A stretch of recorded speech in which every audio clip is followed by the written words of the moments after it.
Olá, aluno, olá, aluna. Vamos iniciar então o nosso bate-papo de hoje com o tema Por dentro da célula. Vamos entender algumas estruturas, ok?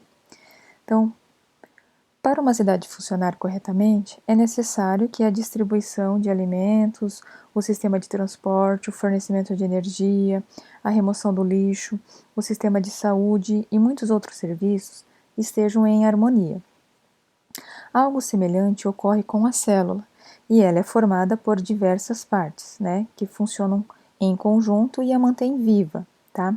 Então, se a gente olhar essa imagem que aparece aqui para vocês, nós temos uma célula animal e uma célula vegetal, né? Então,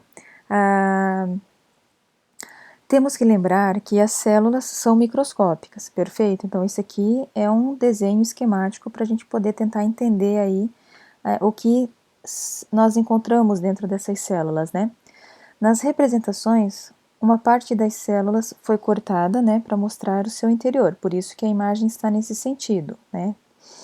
Agora vejam bem, vamos focar aqui nessa estrutura chamada membrana plasmática, tá? Que está aqui em azulzinho ao redor e que está aqui no caso daí dessa célula aqui, que é a célula vegetal nessa posição. A membrana plasmática é uma película que envolve a célula e, entre outras funções, regula o que entra nela e o que sai dela. Os nutrientes, o oxigênio e as substâncias que são eliminados pela célula passam sempre pela membrana, que funciona como uma espécie de portão, possibilitando a passagem de certas substâncias e impedindo a de outras. Nas células vegetais, que é esta célula aqui, a membrana plasmática é envolvida pela parede celular, que é rígida e participa, né, da sustentação da célula, tá? Então, além da membrana, tá, nós temos aqui uma estrutura junto, chamada aí de parede celular, né, que ajuda a dar essa sustentação. Entre a membrana plasmática e o núcleo encontra-se o que? O citoplasma. Então, nós vamos olhar agora essa estrutura. Então, aqui, ó, que está aqui, ó, ao redor dessa estrutura roxa, mas só que numa cor mais, sei lá, cor de pelezinha aqui, né? E aqui um verde mais clarinho, esse é o citoplasma, tá? Tem nas duas células, ele contém um material gelatinoso formado por água, sais minerais e outras substâncias.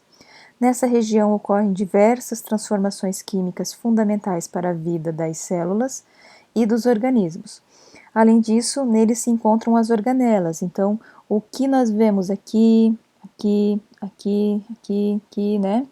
Ou aqui, são, né, organelas que realizam diversas funções dentro da célula. Então, vamos começar a falar das mitocôndrias, que são essas organelas aqui, tá? As mitocôndrias, por exemplo, né, é a organela que obtém energia dos nutrientes utilizando, né, o gás oxigênio. Ela está presente tanto nas células dos animais quanto nas células dos vegetais, e graças à sua atuação, esses seres vivos obtêm energia para realizar suas atividades. Tá? Então, é uma organela que a gente encontra tanto nas células vegetais quanto nas células animais. Bom, nas células das plantas encontra-se ainda o vacúolo de suco celular, que é essa estrutura maior. Essa estrutura não tem na célula animal, apenas na célula vegetal. O que seria isso? Seria uma cavidade cheia de líquido que armazena sais, açúcares, proteínas e principalmente água. Nas células vegetais, continuando aqui, tá? Também existem o que? Os cloroplastos, que são essas estruturas aqui, ó, tá? Não existe aqui, só tem nas células vegetais. São organelas de cor verde que contêm o pigmento clorofila e realizam a fotossíntese, tá? Essas duas organelas e a parede celular não estão presentes na célula animal. Então, já temos aí uma diferença entre uma célula vegetal e uma célula animal. Na célula vegetal eu tenho 3 estruturas a mais.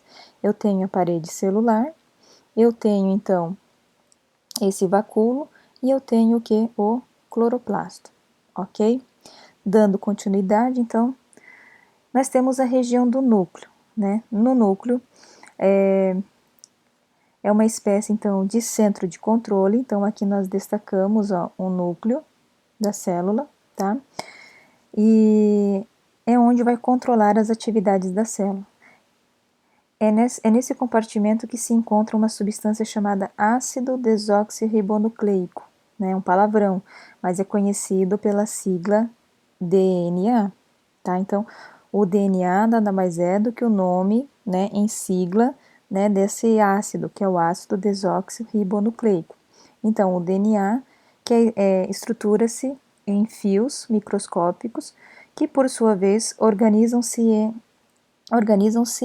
nos cromossomos. Então, aqui, ó, nós temos os cromossomos, né, e conforme a gente vai... O que é o cromossomo? O cromossomo, ele é um fio grande, imaginem um fio grande de lã, que ele foi todo enrolado. E aí, quando você consegue, de novo, puxar esse fio, vai formando isso aqui, ó, né, esse fio, e conforme a gente vai mais diminuindo a nossa visualização, né, ou seja, vai ampliando para ver bem pertinho o que tem ali na parte menor, né, mais interna deste fios, nós vamos ver aqui, seria aqui o DNA, né, essa estrutura. Então, vejam bem, essa figura que vocês estão vendo aqui, então, representa, né, esse cromossomo que se desenrola até mostrar o que? O seu DNA. Perfeito? Vocês já devem ter percebido que pessoas da mesma família costumam ter o que? Características semelhantes. O formato do nariz, a cor dos olhos, o tipo de cabelo, né? São exemplos de características semelhantes. Essas características são passadas dos pais para os filhos por meio dos genes, né? Então, os genes são considerados a unidade básica da hereditariedade, ok? Os genes encontram-se nos cromossomos e são formados por DNA, né? Então, estão dentro dessa estrutura aqui. As características dos organismos dependem tanto dos genes quanto do ambiente, tá? Fico por aqui e aguardo vocês aí numa próxima oportunidade.